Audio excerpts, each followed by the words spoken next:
नमस्कार विद्यार्थी मित्रो, मागील तासिकेमध्ये आपण सागरी लाटाच्या अपघर्षण किंवा खनन कार्यामुळे निर्माण होणाऱ्या भूरूपांचा अभ्यास पाहिला. आजच्या तासिकेमध्ये आपण सागरी लाटांच्या संचयन कार्यामुळे निर्माण होणाऱ्या भूरूपांचा अभ्यास पाहणार आहोत. सागरी लाटांच्या संचयन कार्यामुळे पुळण, वाळूचा दांडा, खाजण आणि वाळूची दांडी अशा स्वरूपाची भूरूपे निर्माण होत असलेली वाटते. याच भूरूपांचा अभ्यास आपण आजच्या तासिकेमध्ये करणार आहोत. यामध्ये सुरुवातीला पुळण या भूरूपाचा अभ्यास आपण पाहणार आहोत. समुद्रात शिरणाऱ्या जमिनीच्या भागाला भूशीर म्हणतात. 2. निकटच्या भूशिरादरम्यानचा किनारा अंतर्वृत्त आकारात असतो. लाटामुळे अपक्षरण झालेल्या पदार्थाचे वहन होते आणि या भागात संचयन होते. बघा काय सांगितलेलं आहे, भूशिरादरम्यानचा जे किनारा आहे ते अंतर्वक्र आकारात लाटांमुळे त्याचे अपक्षरण होत असलेले आणि त्यातूनच त्या पदार्थाचे वहन होते आणि याच भागामध्ये त्याचे संचयन होत असलेले. नदी आणि अन्य कारकामुळे मोठ्या प्रमाणात अवसाद आणला जातो. त्याशिवाय हा भाग उथळ असल्याने लाटाची गती कमी होते. परिणामी या भागात वेगवेगळ्या प्रकारच्या अवसादाचे संचयन होते. प्रामुख्याने बारीक वाळूचे संचयन किनारी लगत झालेले आढळते. या किनाऱ्यालगत वाळूच्या संचयनामुळेच पुळण निर्माण होत असलेले आढळते.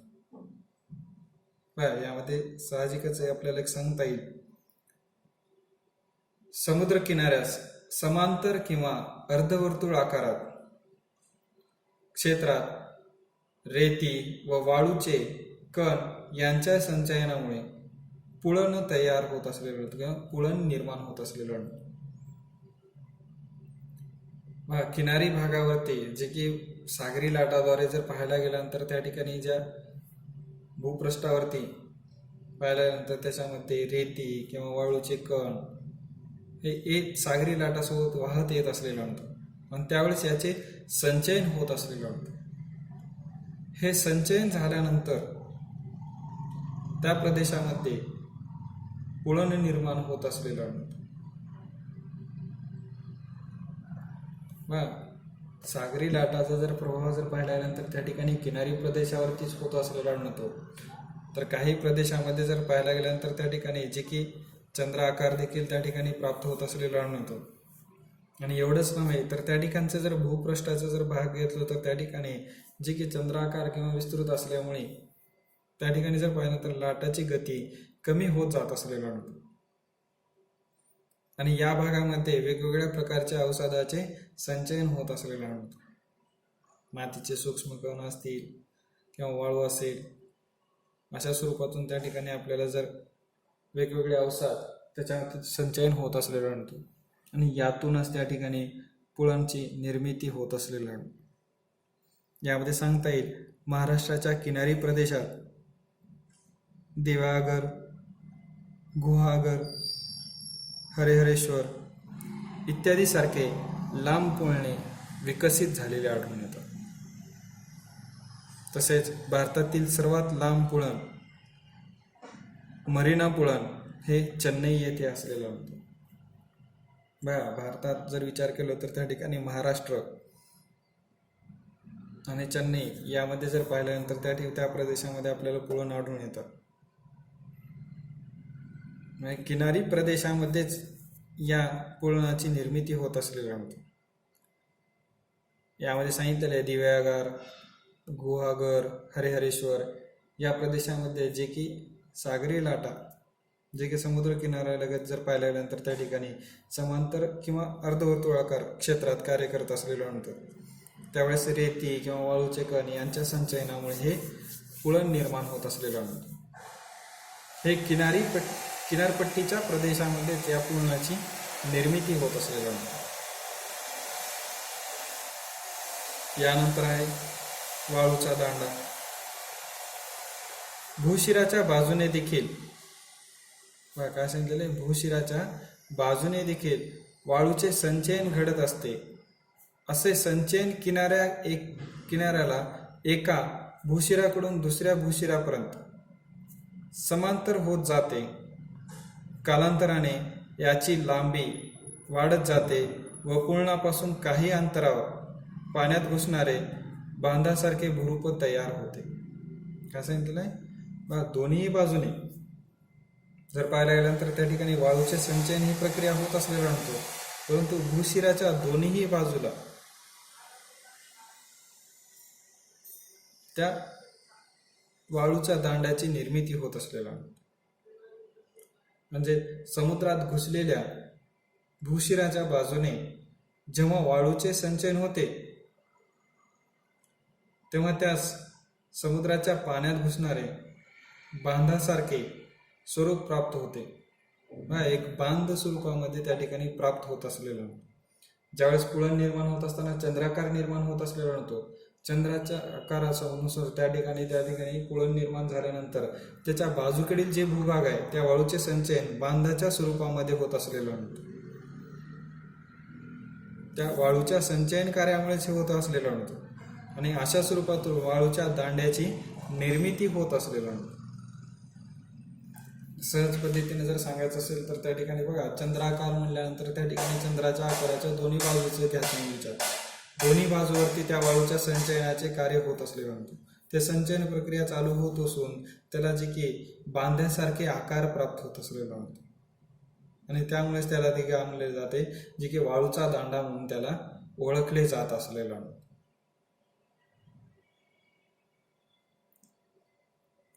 हे महाराष्ट्रातील किनारी भागात श्रीवर्धन, रेवदंडा या प्रदेशामध्ये वाळूचे दांडे पाहावयास मिळतात.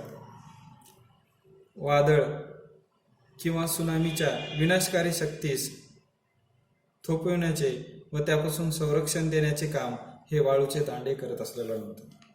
बघा काय सांगितलेलं आहे, जे की वादळ किंवा सुनामीच्या विनाशकारी शक्तीस हे वाळूचा दांडा त्या ठिकाणी आपल्याला जे अडथळा निर्माण करत असलेला होता. कारण की त्या वाळूचा दांडा निर्माण झाला असता त्याला बांधासारखा आकार प्राप्त झालेला.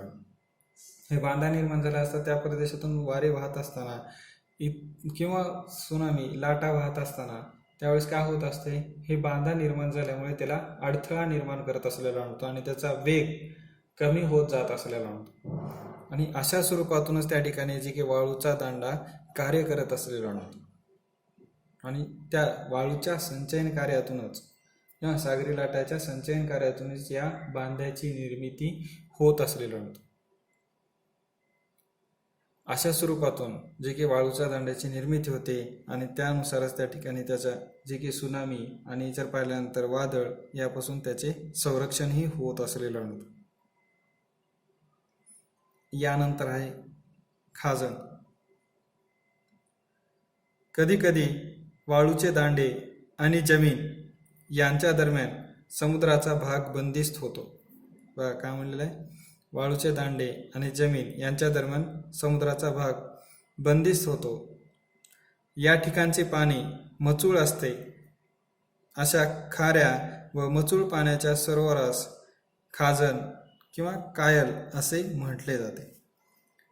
का सांगितले, समुद्रातील भूशिर ती वाळूचे दांडे निर्माण झाले असताना त्याच्या आतील जे भूभाग आहे त्या भूभागावरती सागरी लाटा पडल्यानंतर काय होते, ते पाणी सागरी लाटाच्या प्रवाहानुसार पाणी काय भूपृष्ठावरती जात असलेलं होतं आणि त्यावेळेस त्या ठिकाणी जे की पाण्याचे संचयन होत असलेलं आणतं, पाणी साचले असतं ते पाणी मचूळ स्वरूपाचं असलेलं आणतं आणि त्यानुसारच त्या ठिकाणी त्या खाजनची किंवा त्या सरोवरालाच खाजन किंवा कायल म्हणून देखील ओळखले जात असलेलं आणतं.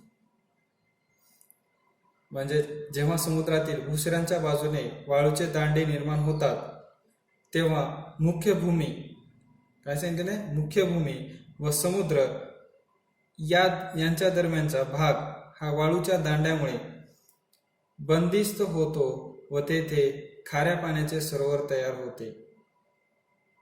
त्यास खाजन असे म्हटले जाते. काय होते, समुद्रातील जे पाहिल्यानंतर मुख्य भूमी व समुद्र यांच्या दरम्यान जर पाहिल्यानंतर बघा, मुख्य भूमी आणि समुद्र हे जे दोन्ही भाग आहेत याचं काय होते, वाळूच्या दांड्यामुळे ते बंदिस्त झालेलं आणतं. म्हणजे त्याला जर पाहिल्यानंतर त्या ठिकाणी चंद्राकार झाल्यानंतर वाळूच्या दांड्याचा आकार वाढल्यानंतर त्या ठिकाणी बंदिस्त स्वरूपाचा आकार प्राप्त झालेला आणतो आणि अशा वेळी ते महासागरातील पाणी त्याच्यामध्ये जात असलेलं आणतो किंवा त्याला बंदिस्त स्वरूपाचा आकार प्राप्त झाल्यामुळे त्याचा प्रवाहही तितक्या, सागरी लाटेचा प्रवाहही तितक्या नसलेला आणतो आणि येत असताना त्याचे संचयन होत असलेलं आणतो, पाण्याचे संचयन होत असलेलं आणतो. म्हणजेच काय म्हणलेलं आहे, समुद्राकडून वेगळ्या झालेल्या या भागात मोठ्या लाटा निर्माण होत नाही. लगेच सांगितलेलं आहे त्याच्यामध्ये, जे की मोठ्या लाटा निर्माण होत नाही आणि पाण्याचा प्रवाह तर चालू असतो, परंतु प्रवाह होत असताना ते लाटा मोठ्या नसलेल्या होतात आणि त्या ठिकाणी पाण्याचे संचयन होते आणि संचयन झाल्यामुळे त्या ठिकाणी जर पाहिल्यानंतर मचूळ पाण्याचे संचयन सर्वाधिक प्रमाणात होतं. म्हणजे खाऱ्या पाण्याचे जर पाहिल्यानंतर त्या ठिकाणी संचयन होत असलेलं होतं आणि अशा पाण्यात जर पाहिल्यानंतर क्षाराचे प्रमाण अधिक असते आणि त्यातून जर पाहिल्यानंतर त्या ठिकाणी ह्या प्रदेशामध्ये ते बांध निर्माण झाल्यामुळे काय, वाळूचे दांडे जर निर्माण झाल्यामुळे त्या ठिकाणी हे सागरी लाटा प्रवाहाने अधिक होत नसलेला म्हणतात, कमी पद्धतीने प्रवाह होत असलेला म्हणतात. असे खाजन हे ओडिशातील चिखला आणि केरळमधील वेबनाड सरोवर ही खाजनचे प्रमुख उदाहरण असलेले म्हणतात.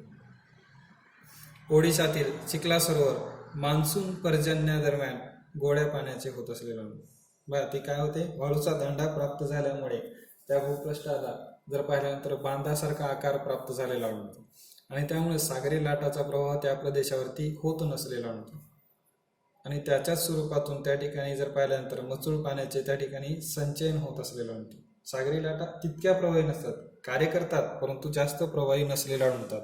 म्हणून त्या प्रदेशामध्ये जर पाहिल्यानंतर त्या ठिकाणी उदाहरणार्थ सांगितलेलं आहे यामध्ये ओडिशातील चिखला सरोवर याचं जर पाहिल्यानंतर त्या ठिकाणी जे की मान्सून पर्जन्यामुळे तेथे गोड्या पाण्याचे संचयन होत असलेलं आणतो. जर मान्सून पर्जन्य जर नसेल तर अशा प्रदेशामध्ये मचूळ पाण्याचे किंवा खाऱ्या पाण्याचे सरोवर निर्माण होत असलेलं आणतो. यानंतर आहे शेवटचा, वाळूची दांडी. काही वेळेस असे वाळूचे दांडे मुख्य भूमीपासून वेगळे होत नाहीत आणि ते समुद्रात वाढत जातात. या वाळूची दांडी असे म्हणतात. वाळूचा दांडा आणि वाळूची दांडी हे जमिनीपासून विलग झाल्यानंतरच बेटाची निर्मिती होत असलेलं. काही वेळेस जर पाहिल्यानंतर त्या ठिकाणी काय होते, मुख्य भूमीपासून वेगळं होत नाहीत परंतु ते समुद्रामध्ये वाढत जात असलेलं. वाढत जात असताना त्या ठिकाणी जर पाहायला गेल्यानंतर त्यामध्येच बेटाची निर्मिती होत असलेलं आणतो. जमिनीपासून तर वेगळे होत नाहीत परंतु त्या वाळूच्या दांडाचा जर पाहिल्यानंतर आकार वाढत जात असलेलं आणतो.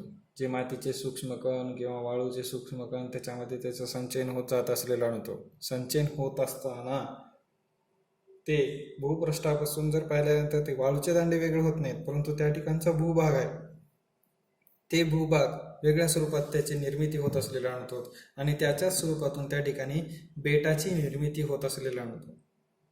अशा स्वरूपातून त्या ठिकाणी सागरी लाटाचे कार्य घडत असलेलं आणतो.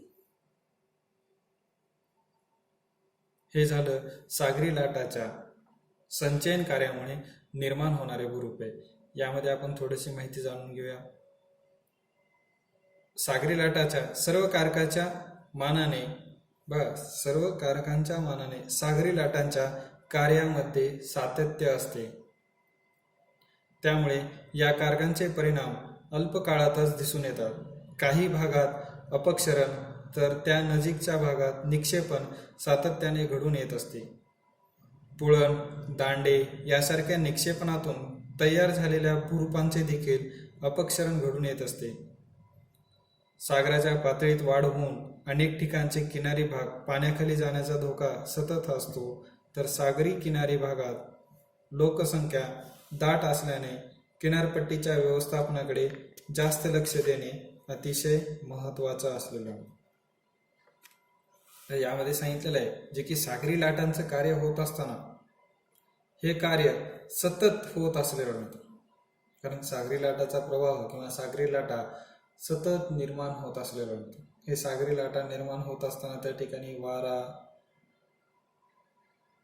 किंवा जर पाहिल्यानंतर त्या सर्व घटकांचा त्या ठिकाणी दाब पडून त्या ठिकाणी सागरी लाटा निर्माण होत असलेलं नव्हतं. ही प्रक्रिया सातत्याने होत असलेलं नव्हतं. म्हणून त्या प्रदेशामध्ये अपक्षरण प्रक्रिया किंवा निक्षेपण हे दोन्ही घटक त्या ठिकाणी कार्य करत असलेलं नव्हतं, किंवा निक्षेपण किंवा अपक्षरण हे दोन्ही पाहिल्यानंतर प्रक्रिया त्या प्रदेशामध्ये घडून येत असतात आणि त्यातूनच भूरूपाला विविध स्वरूपाचा आकार प्राप्त होत असलेला नव्हतो. काही वेळेस सागराच्या पातळीमध्ये वाढ होत जात असलेला नव्हतो, तर काही वेळेस त्या ठिकाणी किनारपट्टीचा प्रदेश जो आहे तो पाण्याखाली जाण्याचा धोका असलेला नव्हतो. अशा स्वरूपामध्ये जर पाहायला गेल्यानंतर त्या ठिकाणी सागरी किनारी प्रदेशामध्ये विविध भूरूपे निर्माण किंवा भूरूपाला विविध स्वरूपाचा आकार प्राप्त होत असलेला नव्हतो. आणि काही जे की सागर किनारी भागात जर दाट लोकवस्ती असेल तर ते किनारपट्टीच्या व्यवस्थापनाकडे जास्त लक्ष देणे आवश्यक असलेलं नव्हतं, कारण सागरी भागातील जी की भरती किंवा पाण्याची पातळी वाढत जात असताना त्याचा प्रभाव या मानवी जीवनावरती होऊ नये म्हणून त्या ठिकाणी किनारपट्टीच्या व्यवस्थापनाकडे सर्वाधिक प्रमाणात लक्ष दिले जात असलेलं नव्हतं. यामध्ये जर पाहायला गेल्यानंतर त्या ठिकाणी सद्यस्थितीचं जर उदाहरण घेतलं त्यामध्ये सांगता येईल जपान, परत नंतरची चेन्नई आहे. या प्रदेशाचा जर विचार केला जे की सागराची पातळी वाढल्यामुळे त्या भूपृष्ठामध्ये किंवा किनारपट्टीच्या भागामध्ये पाण्याचा शिरकाव किंवा पाणी सर्वाधिक प्रमाणात जात असलेला नव्हतं. त्या सागरी लाटाचा प्रभाव आपल्याला त्याच्यावरती होत असलेला नव्हतो. अशा स्वरूपामध्ये जे की सागरी लाटांचं कार्य किनारपट्टीच्या प्रदेशामध्ये सातत्याने होत असलेला नव्हतो. तर आजच्या तासिकेमध्ये आपण सागरी लाटाच्या संचयन कार्यामुळे निर्माण होणाऱ्या भूरूपांचा अभ्यास पाहिला. धन्यवाद.